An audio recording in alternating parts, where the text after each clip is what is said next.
আল্লাহর ওলি জুনায়েদ বাগদাদের একজন মুরিদ সন্তান হেঁটে হেঁটে বাড়ির থেকে তিনার পীর জুনায়েদ বাগদাদির দরবারে আসলেন।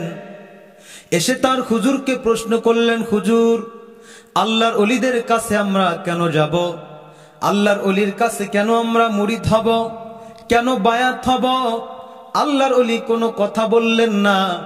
বললেন, বাবা, আপনি অনেক দূর থেকে হেঁটে আসছেন, আমার দরবারে আসছেন, আপনি আমার দরবারে বসেন। আল্লাহর ওলি জুনায়েদ বাগদাদের সামনে তিনি বসে পড়লেন। আল্লাহর ওলির খাদেম পিছন থেকে আল্লাহর ওলিকে বাতাস দেয়।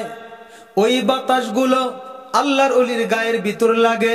অবশিষ্ট বাতাস তিনার ওই মুরিদ সন্তানের গায়ে লাগতেছেন। তিনি যে ঘামিয়ে গিয়েছিলেন, তিনার ঘাম শুকিয়ে গেলেন। তারপর ইতিমধ্যে প্রশ্ন করলেন, ওহে মুরিদ, আপনি বাড়ির থেকে আসছেন, আপনার কাছে এখন কেমন লাগতেছে? মুরিদ সন্তান ডেকে বলতেছে, হুজুর, বাড়ির থেকে হেঁটে হেঁটে আসছিলাম, ঘামিয়ে গিয়েছিলাম, অস্থির হয়ে গিয়েছিলাম। আপনার খাদেম আপনাকে পাখা দ্বারা বাতাস করতেছে, ওই বাতাস আমার গায়ের ভিতর লাগতেছে। আপনার শরীর ঠান্ডা হচ্ছে, আমার শরীরটা ঠান্ডা হচ্ছে।